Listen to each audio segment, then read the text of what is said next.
Subscribe the Akshay Misra Chemistry and hit the bell icon for never miss another updates of chemistry. NCERT science class 10th में page number 79 में classification of element given है। तो आज हम first classification देखेंगे डॉवे-राइनर triad. तो डॉवे-राइनर एक scientist थे, उन्होंने क्लासिफिकेशन जो है एलिमेंट्स का दिया था। तो फर्स्ट साइंटिस्ट थे जो एलिमेंट के बारे में बताए थे कि एलिमेंट को हम कैसे अरेंज करें। तो फर्स्ट उनका जो पॉइंट था वो ये था कि एलिमेंट को हम कैसे क्लासिफाई करें। तो उसके लिए उन्होंने बोला कि हम क्या करेंगे, इंक्रीजिंग ऑर्डर ऑफ एटॉमिक मास। किस बेस पे उन्होंने क्लासिफाई किया, increasing order of atomic mass. Increasing order of atomic mass के बेस पे उन्होंने क्लासिफाई किया किसको, एलिमेंट्स को। उन्होंने क्या स्टेटमेंट दिया, उन्होंने ट्रायड का मतलब होता है ग्रुप ऑफ 3 एलिमेंट। उन्होंने 3 ट्रायड दिए और उन्होंने उसमें 3 एलिमेंट को रखा। जैसे हम मान लेते हैं यहाँ पे A B C, ये क्या है, 3 एलिमेंट्स हैं। तो उन्होंने ये बोला कि A और C एलिमेंट का जो एवरेज मास होगा वो मिडिल ऑफ द एलिमेंट के सिमिलर होगा। उन्होंने ये बोला the average mass of 2 elements is equal to the या similar to the middle of the element in triad. मतलब ट्रायड में फर्स्ट और लास्ट एलिमेंट का जो मास होगा वो मिडिल ऑफ द एलिमेंट के क्या होगा, इक्वल होगा। किसने ये बोला, डॉवे-राइनर ने। और किस बेस पे उन्होंने क्लासिफाई किया था, increasing order of atomic mass के बेस पे। तो फर्स्ट ट्रायड उनका क्या था, फर्स्ट ट्रायड जो उनका था उसमें कौन कौन से एलिमेंट उन्होंने लिया था, लिथियम, सोडियम, पोटेशियम। ठीक है, कौन कौन से एलिमेंट लिए, लिथियम, सोडियम और पोटेशियम। उन्होंने जो स्टेटमेंट दिया कि लिथियम और पोटेशियम का एवरेज मास इक्वल होगा किसके, सोडियम के। तो लिथियम का मास होता है 7 और पोटेशियम का होता है कितना, 39। तो 7 + 39 अपान कितना, 2। तो हम इनका जब सम कर देंगे तो कितना हो जाएगा, 46 अपान कितना, 2। तो कितना आ जाएगा, 23। तो एवरेज मास जो आ रहा है लिथियम और पोटेशियम का वो सिमिलर, रफली सिमिलर होगा किसके, सोडियम के। सोडियम का मास भी जो होता है कितना है, 23।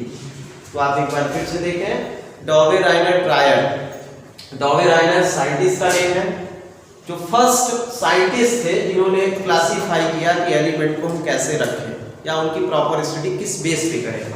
तो इसके लिए उन्होंने क्या किया, इंक्रीजिंग ऑर्डर ऑफ एटॉमिक मास दिया। क्या किया, increasing order of atomic mass के बेस पे उन्होंने एलिमेंट को क्लासिफाई किया। ट्रायड का मतलब है ग्रुप ऑफ 3 एलिमेंट। उन्होंने ग्रुप ऑफ 3 एलिमेंट का एक ग्रुप बनाया, उसको उन्होंने बोला फर्स्ट ट्रायड। तो फर्स्ट ट्रायड में उन्होंने 3 एलिमेंट लिए और ये बोला कि फर्स्ट और लास्ट एलिमेंट मतलब अदर 2 एलिमेंट का जो एवरेज एटॉमिक मास होगा वो मिडिल ऑफ द एलिमेंट के क्या होगा, रफली सिमिलर होगा। तो उन्होंने कौन कौन से एलिमेंट लिए थे, लिथियम, सोडियम एंड पोटेशियम। तो लिथियम, पोटेशियम का जो एवरेज मास हो रहा है वो सोडियम के क्या होता है, इक्वल था। इसके बाद उन्होंने सेकंड ट्रायड लिया। सेकंड ट्रायड में उनके एलिमेंट थे calcium, strontium, barium. Third triad था जो उनका, उसमें उन्होंने कौन कौन से एलिमेंट लिए थे, तो उन्होंने लिया था क्लोरीन, ब्रोमीन, आयोडीन। तो कैल्शियम और बेरियम का जो एवरेज मास होगा वो इक्वल किसके हो रहा, रफली क्या हो रहा था, सिमिलर हो रहा था स्ट्रोंशियम के। और क्लोरीन और आयोडीन का जो एवरेज मास हो रहा था वो किसके सिमिलर था, ब्रोमीन के। अब इसके बाद हम देखेंगे इनके लिमिटेशन क्या थे। तो लिमिटेशंस ऑफ डॉवे-राइनर ट्रायड, ये आपके एग्जाम में भी पूछा जा सकता है, तो आप बताएंगे। First limitation, Dobereiner triad is not applicable for new elements. Dobereiner triad का जो क्लासिफिकेशन है वो न्यू एलिमेंट के लिए एप्लीकेबल नहीं है, because he has given only 3 triad. उन्होंने कितने ट्रायड दिए थे? केवल 3 ट्रायड दिए थे। इसके बाद जो नए एलिमेंट्स आएंगे उनको हम कैसे स्टडी करेंगे, इसलिए इनका जो क्लासिफिकेशन है वो एप्लीकेबल नहीं हुआ। अब आप देखेंगे इसके बाद जो है सेकंड क्लासिफिकेशन किसने दिया है? न्यूलैंड। तो उसको हम किस नेम से जानते हैं? Law of octaves. Law of octaves is given by the Newland. Newland scientist का नेम था। उन्होंने डॉवेनायर ट्रायड के बाद अपना क्लासिफिकेशन दिया है। जब न्यूलैंड वर्क स्टार्ट की उस समय नेचर में कितने एलिमेंट थे? 56 एलिमेंट। जब उन्होंने वर्क स्टार्ट किया तो नेचर में अवेलेबल एलिमेंट जो थे वो कितने थे? 56 एलिमेंट। उन्होंने एक लॉ दिया है जिसको बोलते हैं लॉ ऑफ ऑक्टेव्स। तो उन्होंने ये बोला कि फर्स्ट एलिमेंट की प्रॉपर्टी जो है वो सिमिलर होगी 8 एलिमेंट, मतलब फर्स्ट एलिमेंट के बाद जो 8 नंबर का एलिमेंट आएगा उसकी प्रॉपर्टी जो होगी वो क्या होगी? सिमिलर होगी। ये किसने बोला था? न्यूलैंड। उन्होंने भी जो क्लासिफिकेशन दिया है वो किस बेस पे दिया है?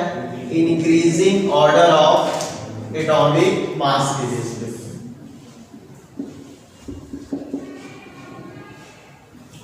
Newland classification is given by the increasing order of atomic mass. तो उनका जो स्टेटमेंट था वो ये था कि फर्स्ट एलिमेंट मतलब फर्स्ट नंबर का एलिमेंट और 8 नंबर का एलिमेंट की जो प्रॉपर्टी होगी वो क्या होगी? सिमिलर होगी। तो हम यहाँ पे रख रहे हैं एलिमेंट जैसे hydrogen, lithium, beryllium, boron, carbon, nitrogen, oxygen, fluorine, sodium, magnesium, aluminium. तो डॉवेनायर ट्रायड के बाद न्यूलैंड सेकंड साइंटिस्ट थे जिन्होंने क्लासिफिकेशन दिया है एलिमेंट का। उन्होंने ये बोला किस बेस पे पहले क्लासिफाइड किया? Increasing order of atomic mass के बेस पे। जब उन्होंने वर्क स्टार्ट किया तो उस समय नेचर में कितने एलिमेंट अवेलेबल थे? 56। उनका जो स्टेटमेंट था वो ये था कि फर्स्ट एलिमेंट की जो प्रॉपर्टी होगी और 8 नंबर की एलिमेंट की प्रॉपर्टी वो क्या होगी? एक दूसरे की सिमिलर होगी। मतलब यदि हम फर्स्ट इसको बोले हाइड्रोजन को तो 8 नंबर पे कौन सा आ रहा है? फ्लोरीन। तो हाइड्रोजन और फ्लोरीन की जो प्रॉपर्टी होगी वो क्या होगी? सिमिलर होगी। ये किसने बोला था? न्यूलैंड ने। तो हम इनकी क्लासिफिकेशन को देखते हैं। Hydrogen, fluorine, chlorine, cobalt, nickel, bromine, ये उन्होंने ये बोला कि फर्स्ट एलिमेंट के बाद जो 8 नंबर का एलिमेंट आएगा उसकी प्रॉपर्टी क्या होगी? एक दूसरे के सिमिलर होगी। ये किसने बोला था? न्यूलैंड। अब हम देखेंगे इनके लिमिटेशन। तो फर्स्ट लिमिटेशन जो आपके एग्जाम में आ सकता है, first law of octave is applicable up to only calcium element. मतलब ये जो एप्लीकेबल है वो कहां तक है? कैल्शियम एलिमेंट तक। Applicable up to calcium. First limitation हो गया कि law of octave is only up to applicable up to calcium elements. Second, Newland is not assigned space or place in given periodic table for new element। नए element के लिए उन्होंने अपने periodic table में कोई भी स्पेस नहीं दिया, या जो नए एलिमेंट आएंगे कैल्शियम के बाद did not fit into the law of octaves। वो इनके रूल्स में जो इनका लॉ था उसमें फिट नहीं बैठते हैं। तो इनका जो फर्स्ट लिमिटेशन होगा वो ये है कि इनका जो क्लासिफिकेशन गिवन है वो only applicable to calcium. Calcium के बाद जो एलिमेंट्स आ रहे हैं वो इनके इस लॉ में क्या होंगे, फिट नहीं बैठे।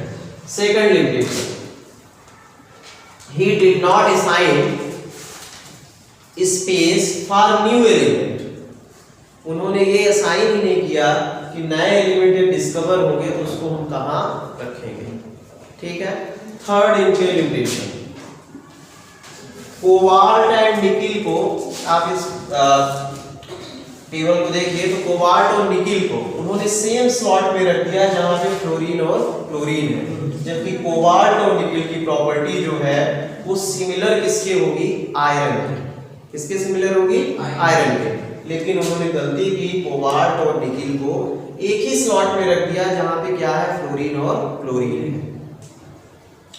तो ये क्या हो गया, कोबाल्ट और निकिल जो है मेटल है और आयरन भी मेटल है, लेकिन फ्लोरीन क्लोरीन क्या है, नॉन मेटल है। तो उन्होंने गलती की कि कोबाल्ट और निकिल को सेम स्लॉट में रख दिया जहां पे क्या है, फ्लोरीन और क्लोरीन है, और दोनों की प्रॉपर्टी जो है अपोजिट है। तो 3 इनके लिमिटेशन है। फर्स्ट क्या, आप ये बताएंगे कि न्यूलैंड्स या law of octaves only applicable up to calcium atom. Second, he did not assign space for new element. उन्होंने असाइन ही नहीं किया कि नया एलिमेंट भी आएगा तो उसको हम कहाँ रखेंगे। थर्ड, उन्होंने फ्लोरीन और क्लोरीन वाले स्लॉट में कोबाल्ट और निकिल को रख दिया, जबकि दोनों की प्रॉपर्टी क्या है, एक दूसरे के अपोजिट है। और कोबाल्ट और निकिल की प्रॉपर्टी जो है वो सिमिलर किसकी होगी, आयरन के, जो एक दूसरे से बहुत डिस्टेंस पे है। ठीक है। तो ये इनके क्या थे, लिमिटेशन थे। एक बार मैं फिर से बता दे रहा हूँ, डॉवेन-आयरन का भी और न्यूलैंड का भी। तो डॉवेन-आयरन ट्रायड का जो लिमिटेशन था वो फर्स्ट क्या होगा कि Dobereiner triad is given only 3 triad. इनके ट्रायड जो कितने थे, केवल 3 ही थे, न्यू एलिमेंट के लिए नहीं थे। अब लिमिटेशन हम किसके देखेंगे, लॉ ऑफ ऑक्टेव्स के। तो फर्स्ट ये जानेंगे कि लॉ ऑफ ऑक्टेव्स होता क्या है। तो उन्होंने ये बोला कि फर्स्ट एलिमेंट की प्रॉपर्टी जो है और 8 नंबर की एलिमेंट की प्रॉपर्टी जो है वो एक दूसरे की क्या होगी, सिमिलर होगी। जैसे हिंदी के म्यूजिक में हम लोग बोलते हैं सा रे गा मा प द नी, फिर से सा हो गया, तो मतलब ये फिर से रिपीट करेगा। तो फर्स्ट एलिमेंट और 8 एलिमेंट की प्रॉपर्टी जो है एक दूसरे की क्या होगी, सिमिलर होगी। ये किसने बोला था, न्यूलैंड ने। और जब उन्होंने वर्क स्टार्ट किया तो उस समय कितने एलिमेंट थे, 56। तो लिमिटेशन हम देखेंगे। तो फर्स्ट लिमिटेशन क्या है, इनका क्लासिफिकेशन जो है वो एप्लीकेबल है only calcium atom. Second, he did not assign for new element space in given periodic table या given क्लासिफिकेशन। उन्होंने अपनी क्लासिफिकेशन में किसी भी पीरियोडिक नए एलिमेंट के लिए कोई स्पेस नहीं दिया था। थर्ड इनका क्या होगा लिमिटेशन कि cobalt and nickel and fluorine और क्लोरीन को एक ही स्लॉट में रख दिया, जबकि दोनों की प्रॉपर्टी क्या थी, एक दूसरे के सिमिलर थी। इसके बाद आगे का वीडियो आप या इसके बाद जो है मेंडली पीरियोडिक टेबल आप आगे के वीडियो में